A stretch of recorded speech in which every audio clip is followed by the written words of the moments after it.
and whatnot about how much we pay to live here and all that and prices. It's paying off now. So Yeah, for sure, for so sure. Awesome, man. yeah. Well, thank you again for your time. For everybody who doesn't know you, please, introduce yourself and just tell us a little bit of your story, where you grew up, and how you got to be where you are now. Yeah, no, it's a unique story. Grew up Central Coast of California. Went to Monterey High School, ran track, played football. Hmm. Really, that was it. Grew up surfing every day. That was kind of my thing, and that's really where I thought I was going to go. I thought I was brought up with a unique mindset that my parents kind of instilled in me that really anything is possible, and that has helped me get to where I am today. But it's also given me kind of a skewed idea of what reality is. I legitimately feel that I can, put me in any situation and I can do it.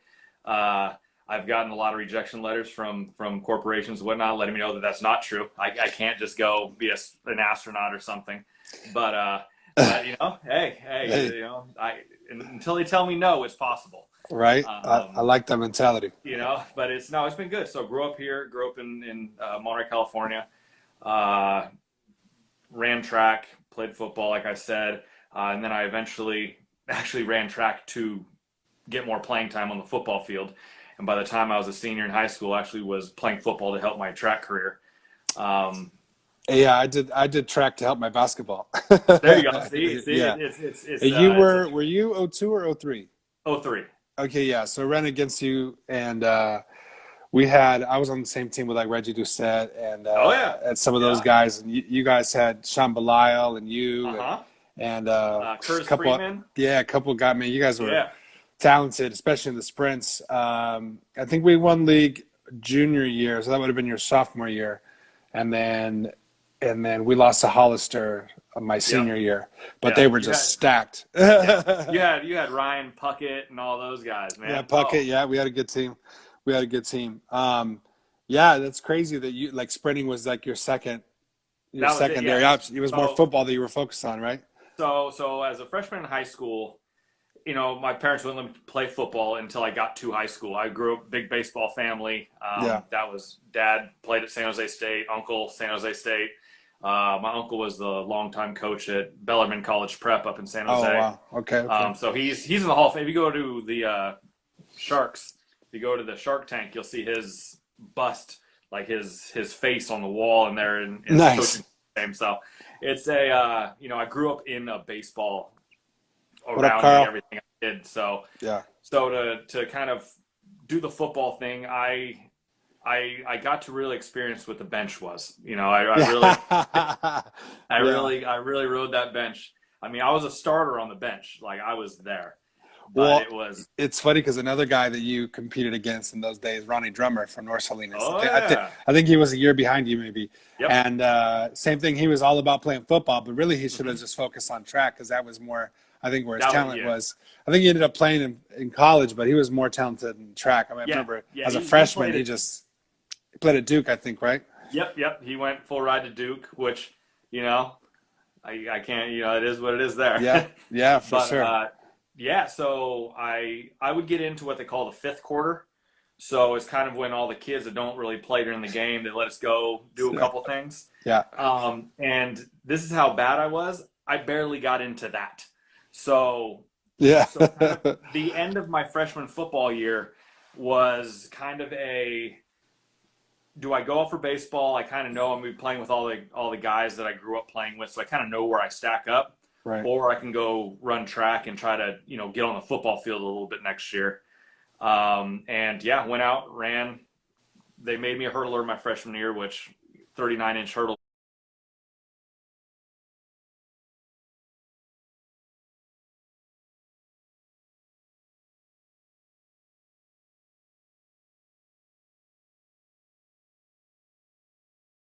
were up to my rib cage.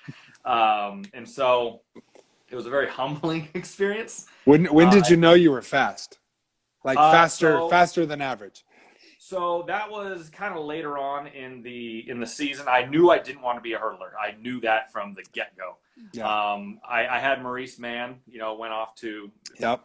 a Maurice. stud Yep. in the area. Or So Sonia Roseby too on the yeah, ladies' I had side. You Maurice. guys, man, what It a was. squad that was back in the I'm day. telling you, I had Maurice and Sonny as my hurdle coaches, and so she's. I mean, she's winning the Stanford Invitational. She's winning the Yeah. state meet. And she So went on to she's UCLA, right? yeah. And then you have Yeah. Maurice, who's just a larger than life person, Yeah. and I kind of snuck in back when PG High had that like 15 lane dirt track at the PG Invitational.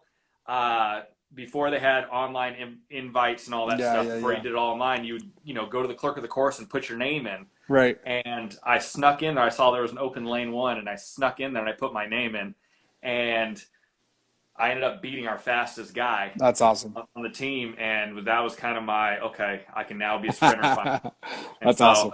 haven't hurdled since. That's awesome. Yeah, I actually did hurdle, and I was with like Jacob Sanderson was a little younger than Reggie's brother Alex Oh was yeah, 04. So we had a good team there. And for me, yeah, I came from basketball. Got recruited from basketball because I could dunk, like freshman sophomore year, and I'm 6'2", so I wasn't the fastest, wasn't the tallest, but was like good enough to be in the mix.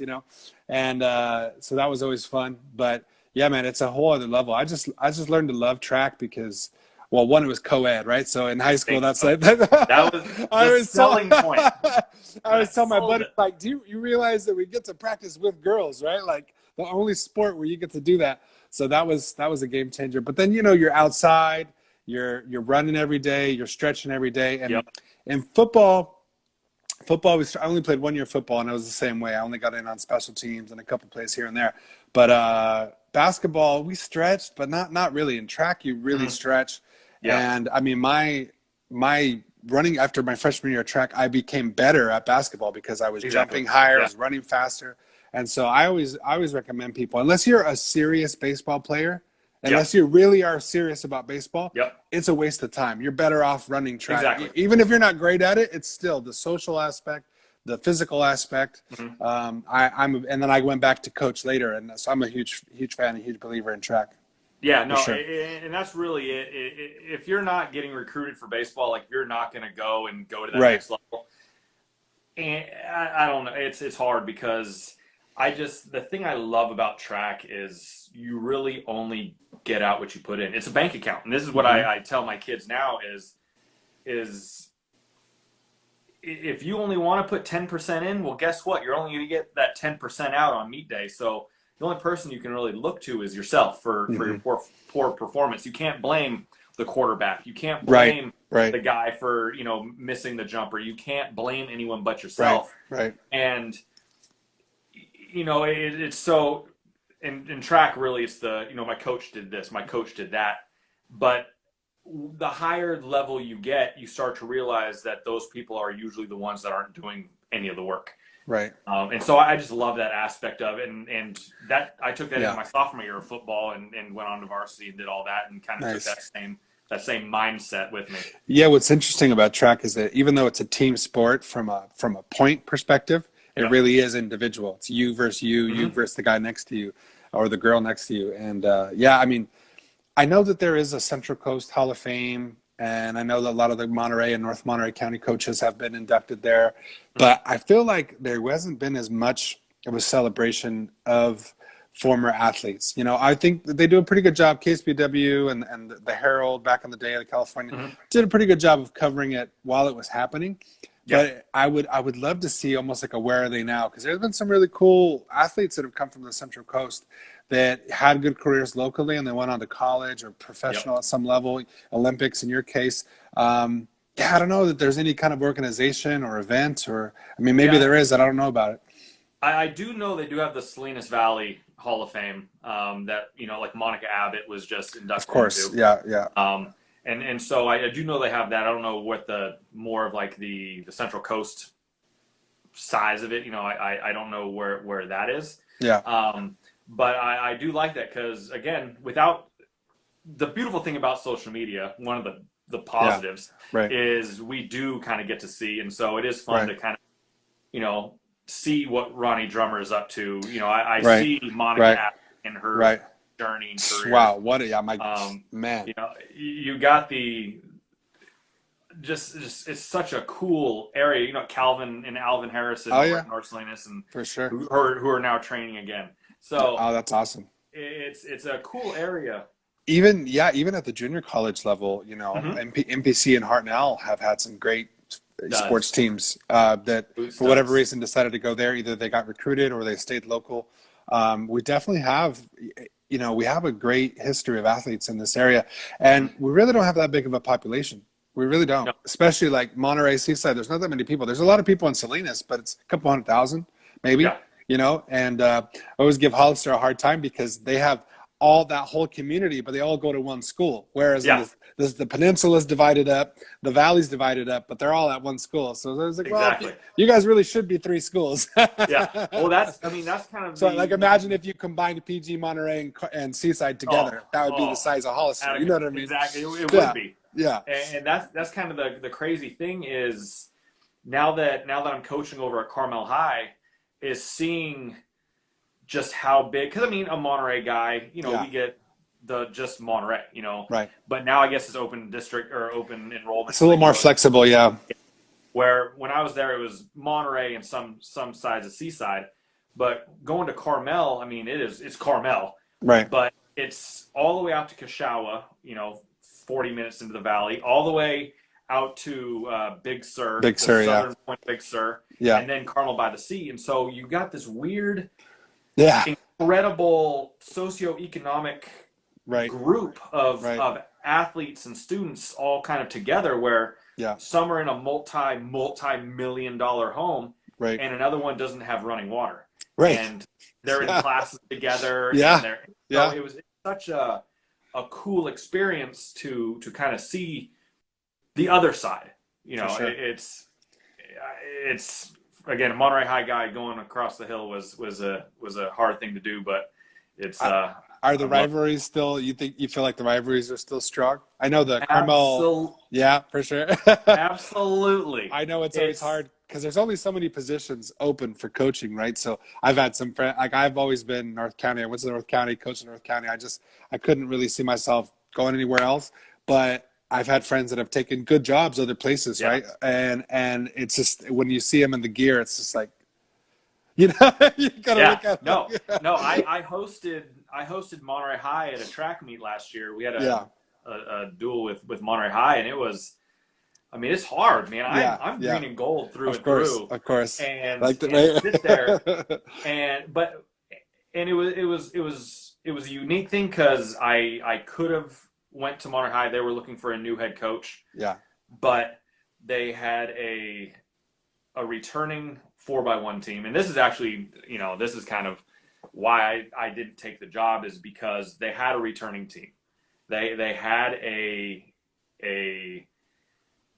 such a good group of athletes that were really on their way, and I almost didn't want myself to be a distraction coming in. I'm a new coach. They would have had yeah, to learn a new system. They would have had to yeah. learn my philosophy and all that. And so I didn't really know where we were at. Where at Carmel, the support over there is incredible. I mean, the AD in the district has crushed They have everything. great facilities too. I Yeah. know North County and Monterey finally got new fields and new tracks, Mm-hmm. but for the longest time we both had the The worst worst. facilities. Yeah. And that's what we would say. Well, that's why we're so good because we train on dirt and gravel, and then when we run on rubber, we're just like Going to the so rubber much track. faster. We're legit in rubber tracks. I always wanted to do a meet from the powerhouses. Back in the day, it was like Aptos was the best in the Santa Mm-hmm. Cruz area. Carmel was the best in the Peninsula area. Like Monterey had the best sprinters, but Carmel like had the overall best team. I think they had Oh like yeah, Abel's they had was some just Abels. They had some distant studs. So basically, North County, Hollister, Aptos, and Carmel back in the day yeah. never really made it happen. But now that some of the power has shifted a little bit, and they keep reorganizing the league, I can't keep track on how it is. But we played in the original MBL, which Yeah, was just like exactly. ridiculous. Salinas, Hollister. Palma, Yeah, Live Paul, Oak, so yeah, so Gilroy. now it's the PCAL, the Pacific Coast Athletic League, and there's 4 divisions, 5. I don't even know how many divisions there are.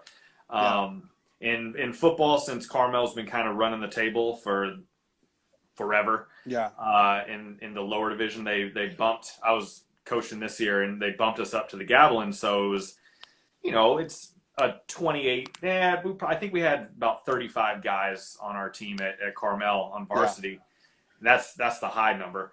And we're going in against, Salinas comes in and their Yeah. entire sideline Yeah. is going, and they got You a know what? D1, Yeah. Big Ten quarterback. So it's They got what, like 3,000 students or something like yeah. that. Like, So it's just like yeah. I get it. It was something where we were on strength of schedule or strength of the team, but Yeah. it's hard to do that to a team. Well, So then, yeah, if you win, then they bump you up, and then you face more challenge, and then you get yep, bumped down, and it's just this weird yeah, cycle. But I'm sure there's some kind of logic behind it. But yeah. I, Now I the same, like I like the old setup. yeah, that's how same thing for us in track. Our women crushed it last year in the kind of the not the top tier, the one down, the second division. And they, I mean, swept it, won league, did really Nice. well. Our men finished second behind King City. So we had a good team, but it was hard because, I mean, we're really good at that second level, Right.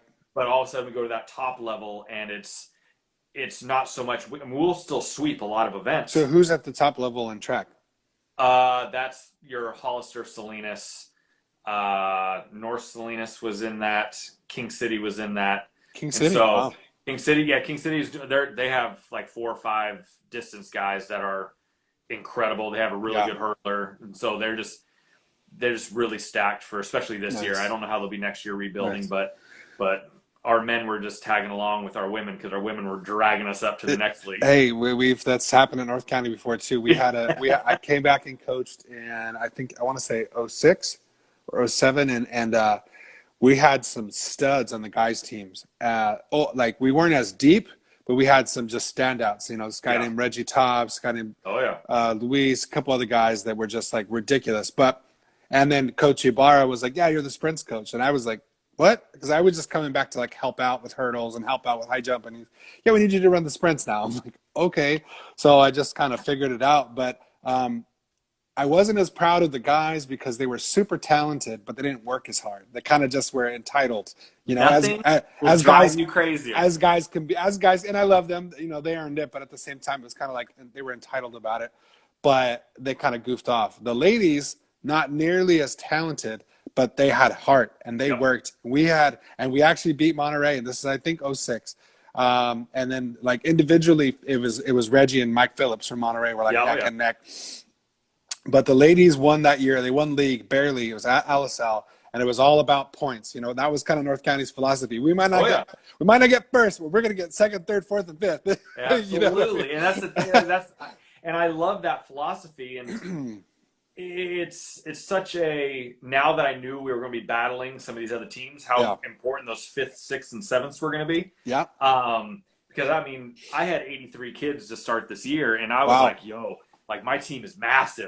And Yeah, then all of a sudden, I talked to the North County guy, and he's like, "We got almost 200 kids on this team." yeah, I'm like, yeah. "Yikes!" Yeah, I it's a could not it's a imagine that. it's a culture that's I give Yeah. it. I mean, Coach O is my coach, and then Ibarra, and I mean since the early days, for whatever reason, North County's just been a running school. Every couple years, they have a decent football team or a decent baseball or Mhm. basketball team, but over time, pretty much every year they've had a good cross country and a good track team. So Yeah. that's one thing that we're definitely proud of. And all right, so you're in high school, you finished strong in football and in track, really strong in track. Mhm. And then what happened after that? What was college After like? yeah, jumping back, we took a track scholarship down to UC Santa Barbara, Okay. and so I did what I tell every kid that I talk to now not to do. I jumped on the first scholarship. I jumped on the I mean, first one. UC Santa Barbara is a pretty great campus. It was incredible. Like There don't, might have don't get been me better wrong. sports schools, but just Yeah, like yeah. location-wise, it's pretty great. No, it was incredible, and I jumped on it and I got there and I loved it. I mean, it's just like Monterey Carmel. It's a complete college community. Isla I Vista.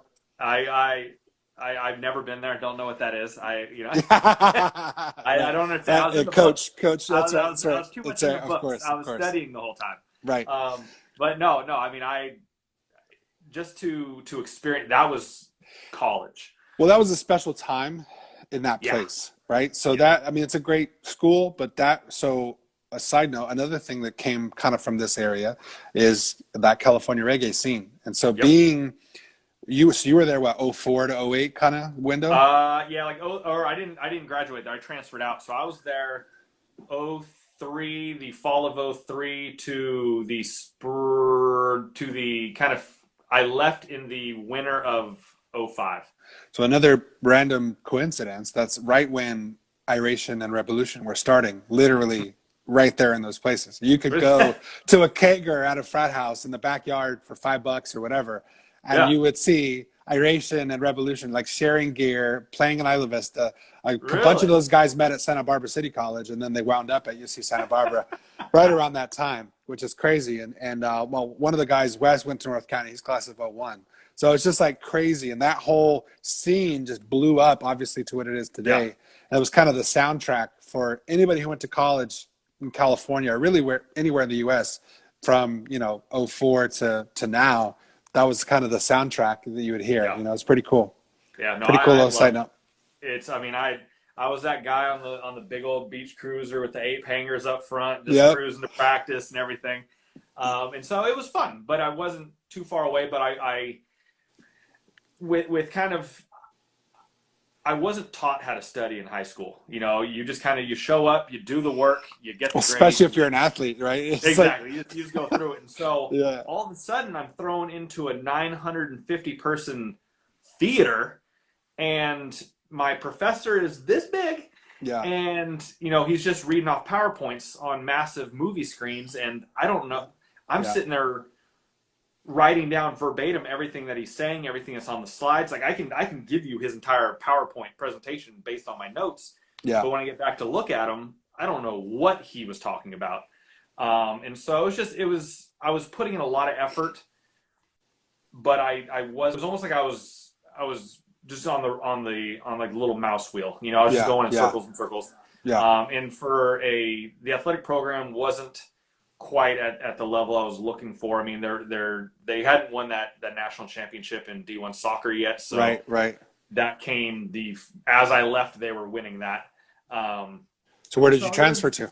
I came back to NPC. So NCAA Okay. rules were you have to have your associate's degree before you can transfer to another 4-year. Okay. So came back to NPC, did 1 full year. So I redshirted the track season, and then I played football. So I kind of opened that door back up. Okay. And yeah, just it was nice to kind of get back.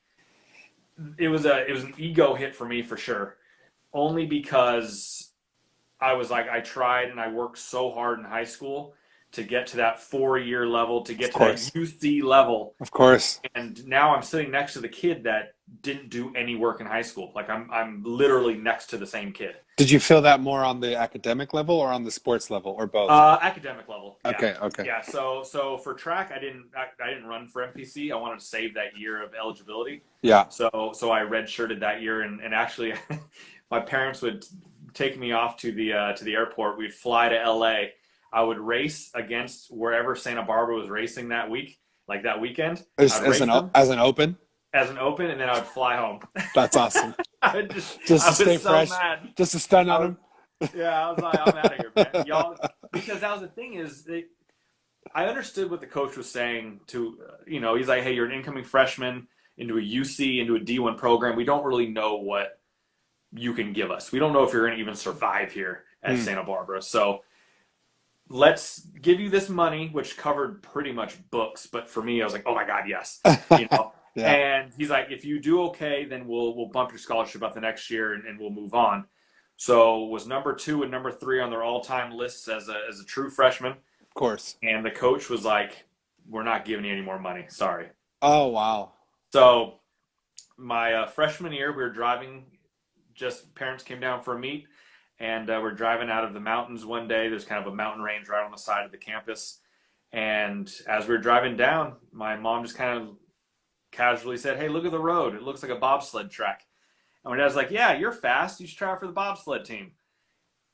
And the conversation was that over. random. It wasn't was because it. of cool runnings. Nothing. Like I didn't do a winter sport. Like most people, like, oh, I grew up skiing. I've been once in my life before that. So Right. it was a kind of like, okay, so they go home, and this is in 2000 and 4 is when this is going on. And so they kind of go home, and also my dad starts sending me a bunch of emails on who's on the team. Again, the internet in 2004 busted. Like it was not what it was It was, today. yeah, no. Yeah, it was new hotness at that point. It So was, yeah. It took a while to load, and there wasn't that many websites going on. no, so they go and they send me a bunch of information, and it's kind of like, okay, well, let's. It just kind of turned into a family joke. Where if I ever had a bad track meet or something going on, it was kind of like well, if worst case, I'm always gonna, there's always bobsled. I'm always gonna go to the bobsled team. So That's so random. so I eventually transferred out of MPC, ran okay enough to kind of get me a look at the next level. It was kind of, do I go play football? Do I run track? Where do I go? Yeah. And my dad came back from a business trip and was like, hey, I just got back from Boise. You should see if you can go get a recruiting trip up, see if you can go see the Blue Field for free. So Oh, yeah. I was like, yeah, I'll go see if I can get a trip up to Boise. So I filled out one of their online questionnaires. The track coach got back, was like, The hey, Smurf turf. exactly. It's like, you can come out here and see if you want to come on a trip, you can see if you can run track, but you can't play football if you're on a track scholarship. So you got to kind of decide. Mm. So football teams won't go and kind of buddy up to their track and start filling up extra scholarships. Yeah. And so I was like, all right. So I took the free trip out there, and I immediately loved it. It was the greatest decision I've ever made to go to Boise. Awesome. It was, everything about it was incredible. We had just won the Fiesta Bowl over Oklahoma. With So, that's awesome. Yeah. So Oh man, when I got on campus, the hype was real. It was incredible. And so it was cool to kind of be there for the next 3 years to really see the campus grow and really kind of see how good that team was, and in the next couple of years winning against TCU in the next Fiesta Bowl. Well, that's what's messed up is I talked during that era from when USC was super dominant, right? Like the Reggie Bush, Matt Leinart years, like pretty much when we graduated high school for that 10-year run. The Pac-12 and the WAC and the Mountains, all those teams were solid. And I felt like they were getting no respect, right? Because it was all about the Big Ten or the SEC. Yeah.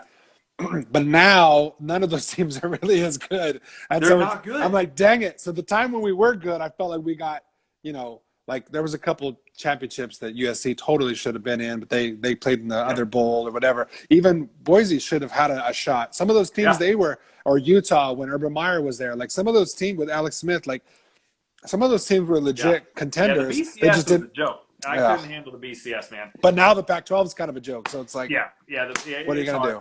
It's hard. I ran against Reggie at the state meet. He was in the heat before me, and I was right after him. And to see him and Maurice Drew, Maurice Drew Jones now. Yeah, Maurice Drew, those two studs. Yeah. Who, to watch them the next year, just trading kickoff returns for touchdowns. Like, it was to see them at that level. I didn't get to see Bo Jackson in college. Like, I didn't get to see any of that stuff. So to me, Reggie is the greatest college player that I've seen. Like, I think on the college level, I don't think a lot of people can argue. He's definitely top 5 for sure. I think number 1. I don't know anybody else that.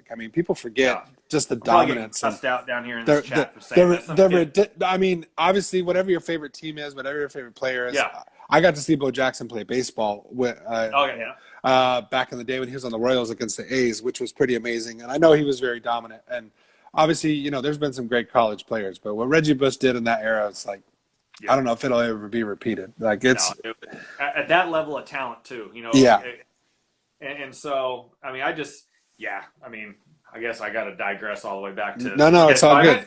So you're at Boise. Yeah, so I'm at Boise. Had a first year was rough. We have an indoor season, so I had to learn how to run indoor track. It's kind of like short track NASCAR. You kind of lean into the side, right? Indoor, You're trying to hit apexes on the track and stuff. So it was fun. I loved it because I got to compete, a couple months earlier than the outdoor season would. Did you feel faster being indoor or being on that type of track? No, I mean, because it is with that elevation of those turns, you do kind Yeah. of get compressed a little bit. So Okay. I never ran faster than I did outdoor, but Okay. until my senior year, really kind of came into it. Had three, almost four coaches my senior year of college. Kind of one got let go, and then another one got released. And we brought another. We were with the strength coach, and then eventually finished off the year with Coach Petros, who is now the head coach of Georgia. Oh, wow. Killing it over there. What conference were you guys at that time? That we were the WAC. The WAC. Okay, yeah. Yeah, the Western Athletic Conference. Yeah, so yeah. us, Hawaii, San Idaho, Jose State, right? Yeah, San Jose State didn't have a team. Louisiana Tech. UNLV? UNLV had a women's team only. Okay. I'm trying to think, but I mean, a selling point was they're like, hey, as a freshman, they're like, hey, conference is in Hawaii, so Heck yeah. come on out. So that was a selling point. Yeah, for sure. So that was fun. And Fresno State was another one in there. Oh yeah, as well. Fresno State. Yeah. And so it was fun. I got to travel around and do some bigger meets. We got to go to Arizona for some big meets, and it was nice to kind of get away from UC Santa Barbara, UC Irvine, Cal State Fullerton, to get out of just that more academic schools, less athletic schools. Yeah. Where you go and you talk to the professor and it's like, hey, I got a conference this weekend. I'm gonna have to kind of make up the assignments. Like, absolutely not. Where Boise, I was looking for a little bit more of that balance of athletic to academic. I want to do good at both. But well, it's funny because isn't there some kind of comedy show called Blue Mountain State or whatever? It's loosely based on I think it's loosely based on Montana or Boise. It's like some stupid show on MTV or something. Yeah, it's like a Varsity Blues like spoof or something like that. But anyway, but it's a. Oh man, I got a bunch of. You got some buddies in here talking shit. All I remember is Reggie Bush running all over Fresno. So. Oh yeah, I think that was the game. He had like 300 yards, right? Yeah. Oh my god, it was incredible. But no. So once I kind of graduated college, it was what do I do now? My whole life has been mapped out to this point. You're gonna run track and play football in high school. You're gonna graduate. You're gonna. What did you study? I was a general communications. Okay. Yeah, so general comm, and once you graduate, I guess I'm in the job market now. Like I guess I start applying for jobs now. Right. 2008, so the Olympics were just well, and then also the economy was super great. The economy crashed, so I was like, cool, so I'm gonna be unemployed forever.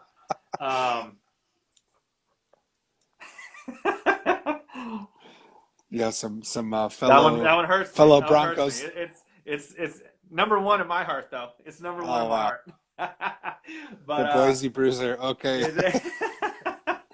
But no, I mean, I loved the kind of the whole aspect. But once I graduated, so what do I do now? So I eventually was like, well, there is always this bobsled thing that I can always go try That's out. so random that like literally 99.9% of Americans' experience and understanding of bobsledding is probably just from Cool Runnings. 100%. Like obviously, it's a big sport around the world, especially in the colder areas. They're more, but most Americans just think of Cool Runnings. Yeah. And here you are. To like you said, 99%. We create a team for the Olympics only. It's only every 4 years. We just throw some guys in the hill and we figure it out. So, I figured worst case scenario, I got a great bar story to tell my friends that I went and tried out for this thing. And really, it was kind of putting off the inevitable of me being unemployed. So, what are we going to do? So, eventually, I flew to New York and went and tried out. And 18 months later, went to my first Olympics. And that's amazing. It all worked out. So,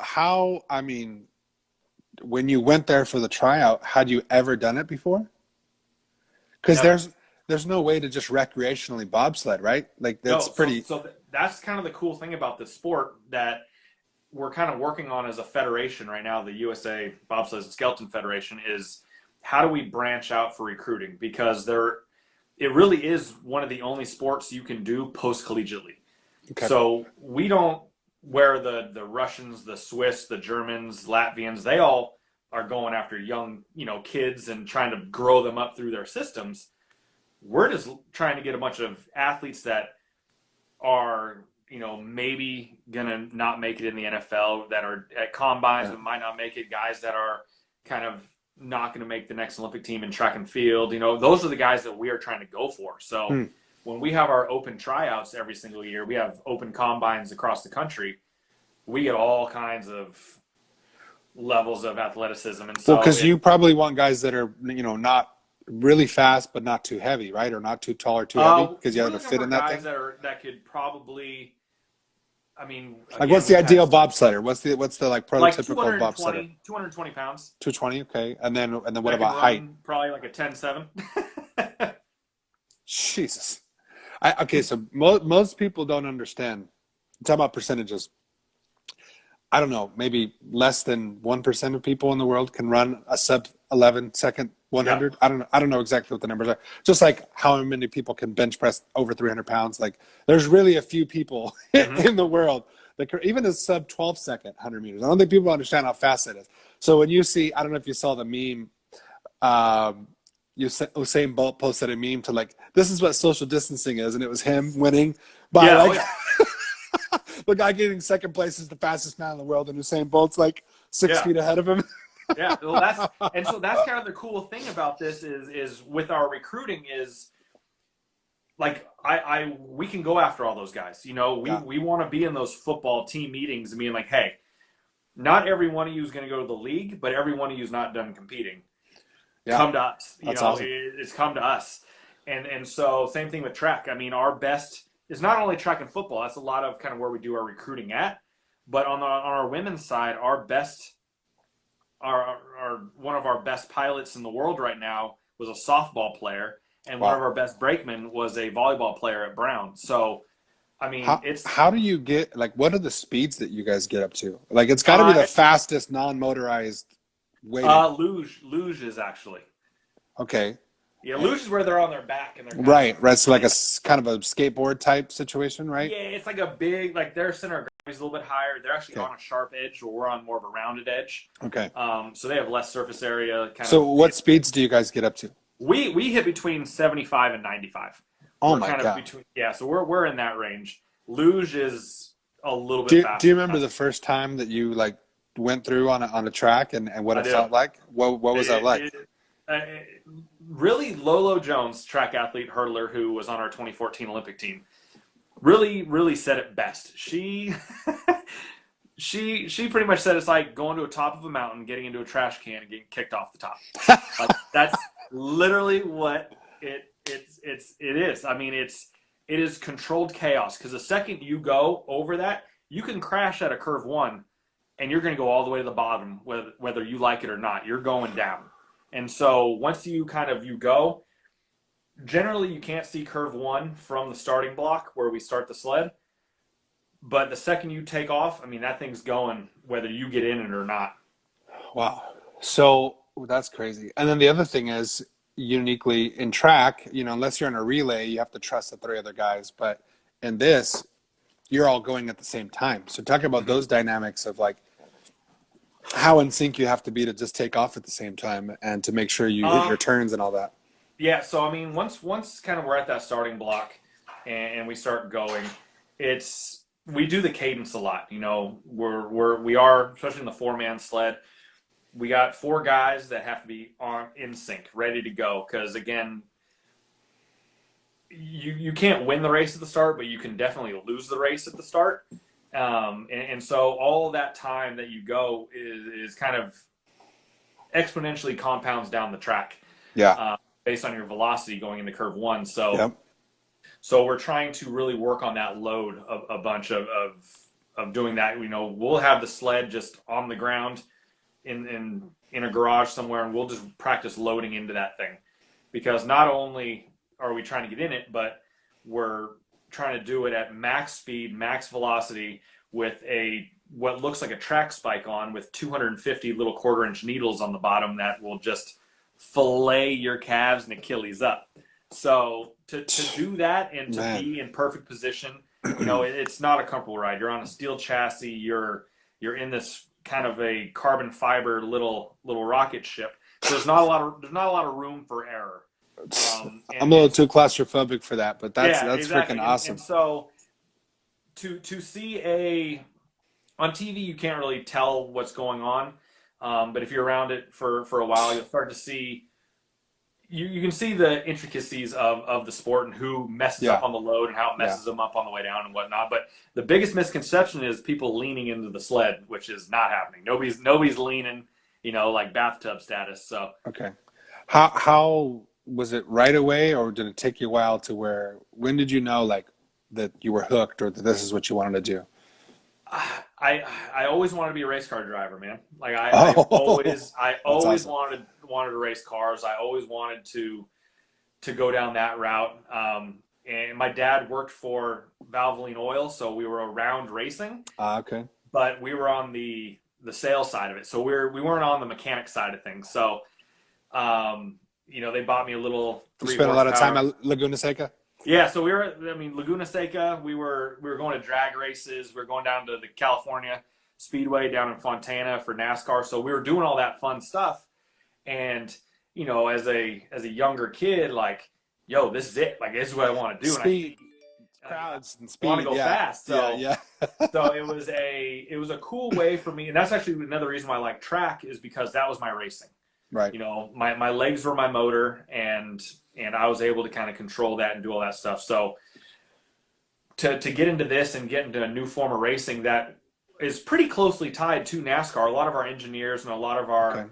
our people in wind tunnel testing and all that stuff, we go down to these NASCAR race shops and get to kind of rub shoulders with these guys that I grew up being, they were my heroes, Yeah. and so to get there and to do that and to kind of be a racer, be a Yeah. driver was a pretty cool experience for me. It's amazing. You talk about academics. A lot of times people, depending on the career path you're on, but a lot of times athletes kind of just survive academics. They don't necessarily, it's very rare that you find someone who's equally passionate about Mhm. academics as they are about Absolutely. athletics, right? Yeah. And it exists, definitely. Some people just do it because they're just trying to go to college, not because they're Mhm. passionate about subject. But talk about like whether I don't know if you were strong in math growing up, but talk about how like what you do is all physics pretty Yeah. much. Like it's Yeah. literally So a real life physics lesson. yeah. So it's funny you say that because I was just kind of doing my general ed classes in high school because I was like I'm not I want to do PR. I want to go that route. Like I want to do public relations or Yeah. hospitality, or I like doing events. I like putting stuff on and kind of giving people that opportunity to have a good time. And I was like, I'm not going to need physics. I'm not going to need chemistry. I'm not going to need this stuff. Yeah. And now I'm in the bobsled world where, I mean, our last engineer that we had came from Penske Racing, who this guy was the mad scientist. If you had something wrong, he would fix it he was MacGyver. He would just grab stuff and make it work. And to go in there and looking at fractions and decimals and doing all that stuff, it's such a kind of a cool experience to see how important it is actually down the road and to Yeah. now Well, be and on the NASCAR level, I oh mean, seconds separate millions of dollars. yeah, Like those pit stops going one extra second could be the yep. difference between and, winning and losing. and that's kind of the thing I like about kind of NASCAR now and where they're kind of molded is that if you watch NASCAR, especially if you go to a race, the second you leave the stands, the dumb redneck persona goes away. And these are white collar engineers that are working in a multi-billion-dollar industry. Oh yeah, And it's unbelievable to kind of be around. Same thing with, I mean, F1 has always had that kind of yeah. white collar. F1 has that more European kind of Yeah. prestigious And but vibe. Yeah, IndyCar and all that stuff, NASCAR, the fans are usually the ones that are sure, giving it that West Virginia backwoods sure. good Well, good actually, time. I went to the headquarters in Charlotte, in North Oh yeah. Carolina. Yeah, and I'm not a huge race fan, but I was able to recognize there's like a whole museum and the whole Uh-huh. nine, and like it's a big deal. You can appreciate it for Yeah, sure. for sure, Yeah, for and sure. so I mean, I loved all that, and I loved with bobsled. I love the engineering side of it. I love you get to train all day long, and you get to be that As a driver, after my first Olympics, I turned into a driver, so I started driving sleds in pretty much, I guess, the spring of 2010. And you're pretty much the owner of your race team. You're the manager of your race team. You are you do all of it. And so with the higher you get, the more kind of help and whatnot and funding you'll get from the federation. So luckily, I was in a place that I was going to get some funding from our federation and some help. But was it hard to go back to driving a car after your first? Not really. It's actually the funny thing about it is, I mean, especially driving in snow. I mean, again, I grew up here in California, where I've never driven in snow in my life. Right, of course. But now it's funny because you'll hit, driving a car in Utah or wherever, you hit black ice or your hydroplane out here, and it's the bobsled driving in me has taught me not to panic at all. So it's one of those things. Everyone else in the car is grabbing handles and losing their minds, and it's just sitting there, just rolling the wheel around, just trying to get it back. Yep. So it has been a cool thing to do that. But now, when you're talking education, I mean, just kind of where we're going. I mean, it took me all the way up until this last kind of 2016, finish my master's to kind of really see. I can only go so far as an athlete. Eventually, Father Time's genetics undefeated. And biology is going to Time's undefeated. Yeah. Yeah, and so what after 10 years, I've watched so many bobsledders get out of the sport, and it's like, you have some Olympics under your belt, but what do you really have that's going to last forever? Again, being an Olympian lasts forever. I get it. But a diploma is going to get you hired, not just foot in the door. So, what's the normal age range for for most bobsledders? For a brakeman, it's kind of anywhere from 20 to early 30s. Okay. As a driver, you can go anywhere from 20 to close to 40. Okay.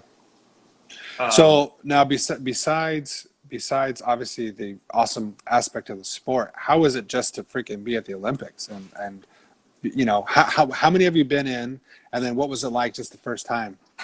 I've been in 3, so I've been fortunate enough to go to 3. So one was in Vancouver, one was in Sochi, Russia, and the last one's in Pyeongchang, South Korea. So it's been fun to kind of see just how each one of them was so different. It's just been an unreal experience, and everything from seeing who's at these games, and you're walking into these ceremonies, and who am I competing with? I mean, what was that like, the opening ceremony? Like, oh, it's incredible because it's the first time. I mean, again, you see these athletes, these named athletes that you only see on TV, and all of a sudden you're walking shoulder to shoulder with them wearing the same uniform, and all of a sudden our bank accounts aren't equal, but we are equal. At this point in time, we're walking in together as equals. So it's such a kind of a cool experience to get there and kind of see just how much went into it from the host country. And again, when we get to the Olympics, it's not like we don't know what we've been competing against all the other countries for about 4 months before the Olympics happened. So we've been with those teams. We know the drama that's going on. We're friends with all the other countries. Right. So it's we're on tour for most of the year together. So we might as well be cordial. Yeah. And so it is a pretty cool experience to. We got a question from the Boise Bruiser. Oh, says, Nick, who is your most badass college teammate? I mean, there's so many. Let's see. I'm assuming they're talking about themselves, but I don't know. Absolutely. I don't know who the Boise Bruiser is. He was a stud. That's who he was. He was legit. Golly. But I gotta think it out just in case.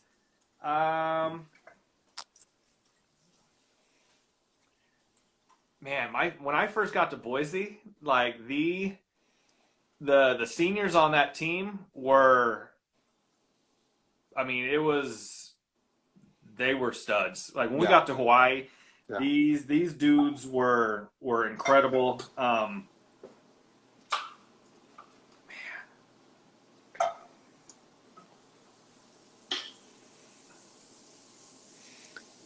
there was a guy. He says, "Don't say Grinnell." I wasn't going to. I was going to try to keep it. I was going to try to keep it in your ear. Um,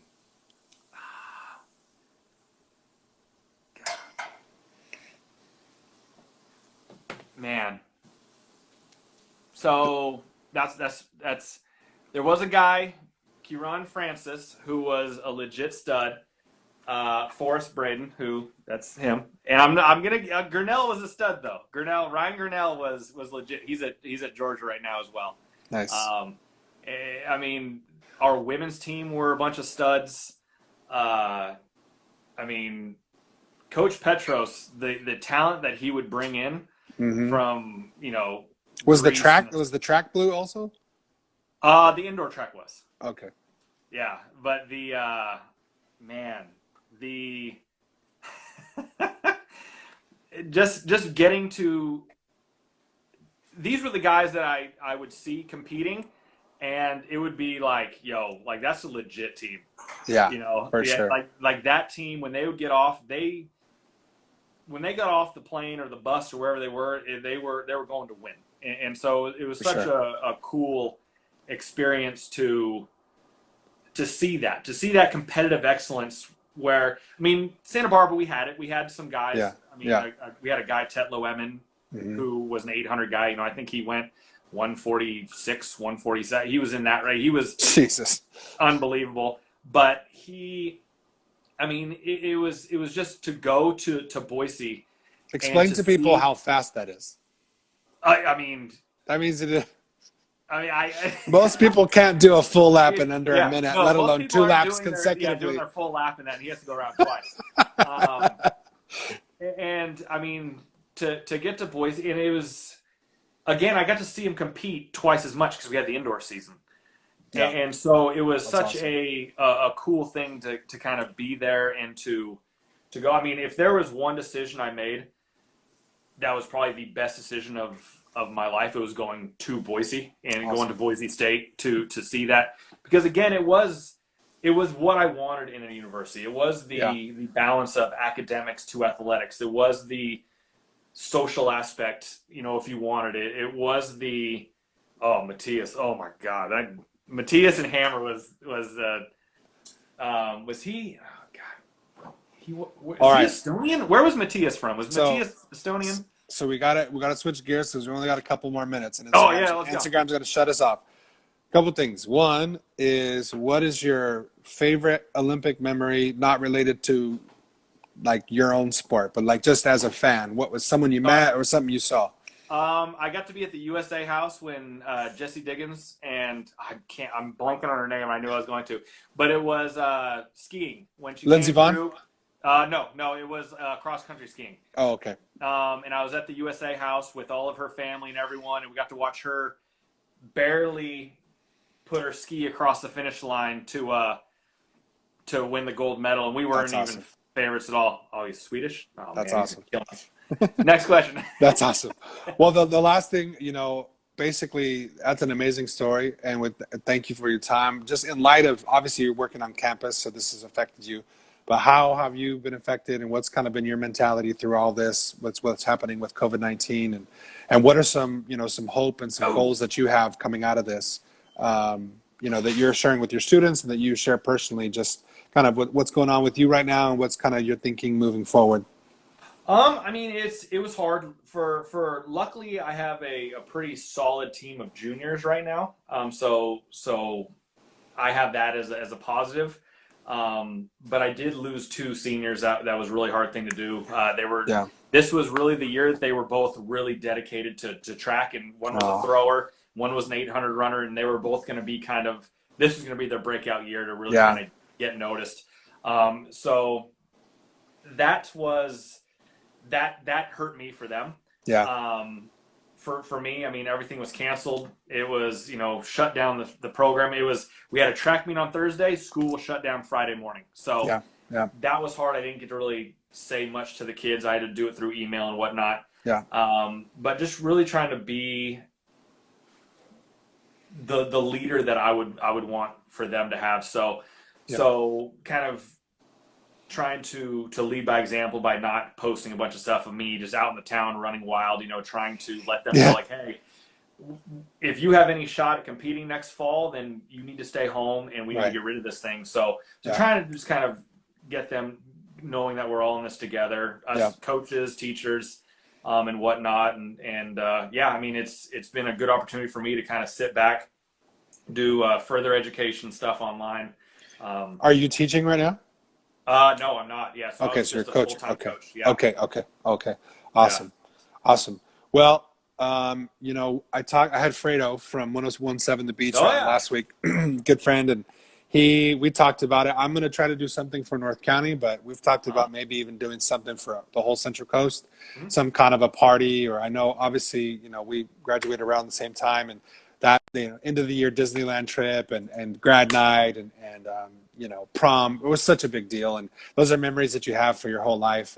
And I just feel my heart breaks for the class of 2020 that they got robbed of all that. So I don't know how it's going to work. I don't know if they're even going to allow big groups all summer, but at some point, somehow, we'll try to make it up to the class of 2020 and do something for them locally. So we'll definitely give you a Yeah, heads up on that. And yeah. Let me and know. the last thing is everybody I've talked to, I've asked, would you be willing to do like a proper in studio podcast with proper gear, and then maybe like a day in the life vlog where we follow you and you just kind of show us behind the Absolutely. scenes. Awesome. Thank you so You much don't for your want to do that time. right now though, because a day in the life is just chilling on the No, couch. no, So yeah, you for don't want everybody. that right now. I'm saying when the time is right, we'll get it together, man. I appreciate your time. Love the I appreciate story. it, man. All of us in the 831 are proud of you and proud to support you and all that you've done. So thank you for coming home and giving back to your community. We appreciate it. And we'll be in touch, man. Thank you. I appreciate it, man. I All appreciate it right. a lot. Thank you. Take care.